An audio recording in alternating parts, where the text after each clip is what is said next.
नवरात्रि हिंदू धर्म का एक प्रमुख पर्व है जिसमें 9 दिनों तक मां दुर्गा के 9 स्वरूपों की पूजा की जाती है। प्रत्येक दिन एक विशेष देवी को समर्पित होता है। नवरात्रि के पहले दिन माता शैलपुत्री की उपासना की जाती है।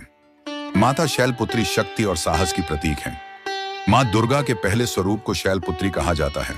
शैल का अर्थ होता है पर्वत और पुत्री का अर्थ है बेटी। वे पर्वत राज हिमालय की पुत्री थी। उनका यह जन्म पूर्व जन्म की घटनाओं से जुड़ा हुआ है। पौराणिक कथा के अनुसार माता शैलपुत्री अपने पूर्व जन्म में प्रजापति दक्ष की कन्या सती थी। उनका विवाह भगवान शिव से हुआ था।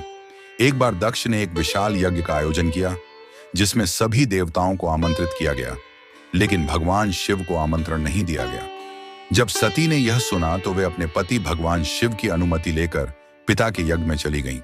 वहां उन्होंने देखा कि उनके पिता दक्ष भगवान शिव का अपमान कर रहे हैं।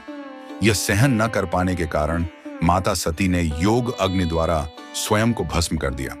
इसके बाद अगले जन्म में वे हिमालय राज के घर पुत्री के रूप में जन्मी और शैलपुत्री के नाम से प्रसिद्ध हुई। इस जन्म में भी उन्होंने कठोर तपस्या कर भगवान शिव को पुनः अपने पति के रूप में प्राप्त किया। माता शैलपुत्री सफेद बैल वृषभ पर सवार रहती हैं। उनके एक हाथ में त्रिशूल और दूसरे में कमल का फूल होता है। वे असीम शक्ति, पवित्रता और भक्ति का प्रतीक मानी जाती हैं। मां शैलपुत्री की कृपा से साधक को मानसिक शांति, स्थिरता और आध्यात्मिक उन्नति प्राप्त होती है। स्नान और संकल्प। प्रातः काल स्नान करके स्वच्छ वस्त्र धारण करें और मां की पूजा का संकल्प लें। माता की प्रतिमा या चित्र की स्थापना करें। पवित्र जल से अभिषेक करें और फूल, अक्षत, रोली और चंदन अर्पित करें। घी का दीपक जलाएं और धूप दीप से मां की आरती करें। एयूएम देवी शैलपुत्र्याय नमः मंत्र का 108 बार जाप करें। नैवेद्य, फल, मिठाई आदि अर्पित करें और मां से सुख समृद्धि की प्रार्थना करें। मां शैलपुत्री की उपासना का महत्व।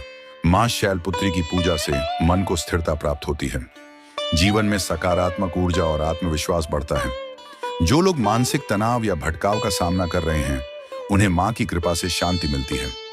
मां शैलपुत्री की आराधना से आध्यात्मिक उन्नति होती है और मनुष्य धर्म के मार्ग पर आगे बढ़ता है। नवरात्रि का यह पहला दिन हमें यह सिखाता है कि हमें अपने जीवन में संयम, श्रद्धा और साहस बनाए रखना चाहिए। मां शैलपुत्री की कृपा से हम अपने जीवन में आने वाली कठिनाइयों से निडर होकर मुकाबला कर सकते हैं। जय माता दी। इस कथा को सुनने के बाद इसे लाइक करें, शेयर करें और हमारे चैनल आध्यात्मिक ऊर्जा केंद्र को सब्सक्राइब करें।